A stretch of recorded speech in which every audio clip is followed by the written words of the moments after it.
Hi everyone. I just want to talk today about something that came up fairly recently, and that was how do we change people? We all have people that we've met in our lives that really are not very nice, maybe a bit toxic, maybe cause us some anxiety. They might be family, they might be friends, they might be people that we work with. But the way they behave has a not very good effect on us. And what you want to be able to do is change them. You want them to be able to change the way they think, the way they behave, what's going on for them. And that's a natural thing to want to do. Because after all, they're having a negative impact on you. And from your perception, they're having a negative impact on themselves. So, what sort of things do we normally default to when we want people to change? We will nag them, we'll constantly point their faults, we will sometimes just go silent and get the ump. We'll do all kinds of things in the hope that they will pick up on the fact that we want them to change. We might even be even more direct than that and give them a whole list of things that are wrong with them, that they need to do differently.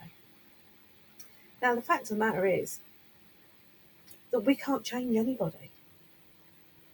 We have no power whatsoever, no matter what we do or how we do it. We cannot change somebody.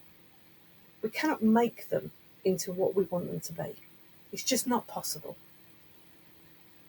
They are individuals and they are themselves. Very strong principle in the world of neuro linguistic programming, NLP, is that you only have one power, and that is you have the power of choice to change yourself. There's only one thing in this world that you can change, and that is yourself. Because that's the only power that you have. You can nag someone forever for them to do something differently, and you'll have no power to change that. Only they can change themselves. You only have the power to change yourself.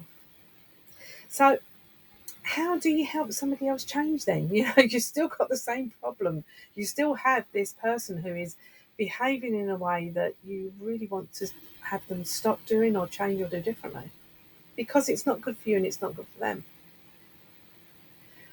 Because you only have the power to change yourself, then you have to change the way that you are actually interacting with that person.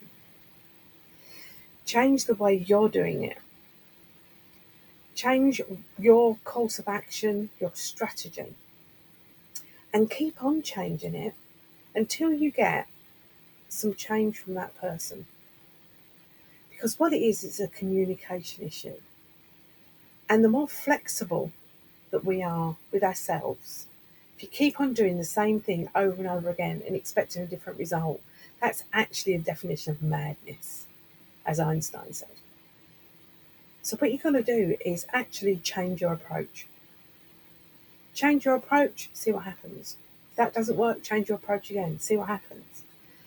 And the great thing about when you're so flexible and you start to change your own strategies and the way you are around that person, the more flexible you are, then it's as if by magic other people change.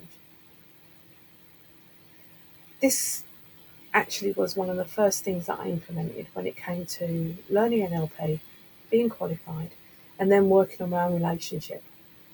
So, me and my husband have been together for quite some time, and there were times in our relationship when, oh my God, he used to drive me up the wall.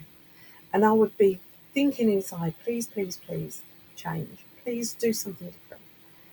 And because it was irritating me. It was making my life not very nice. Now, I'm not the sort of person who nags. I tend to go quiet. Of course, that wasn't going to be doing anything at all. It just meant that every time we were in a certain situation where he responded in work and behaved in a way that I found really not very nice, aggravating, irritating, I just went quiet. But of course, I was then still having the same experience, emotional experience that I didn't want to have. So I started to change the way that I was responding in that moment. And because I had choice, I could choose how I respond.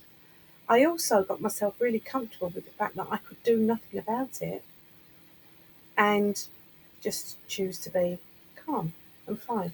It's okay. It was only a small matter. It was the way that he would be in the car driving. Maybe you have a partner who drives in a way that calls into question everybody else's capability when it comes to driving. And it used to absolutely irritate me. So I started to behave differently. I behaved much calmer. I didn't try and pick a fight with him because he was saying something horrible about the driver in front. I just take calm.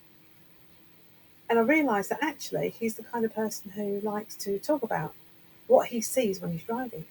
So I appreciated that and joined in with the game. Never joined in with actually saying that somebody else is a poor driver, but joined in with his game of noticing things as we were going along the road. Since then, my experience of being in the car with him has improved immensely. Also, he's actually got to be a much calmer driver and doesn't spend as much time talking about how bad the other drivers are.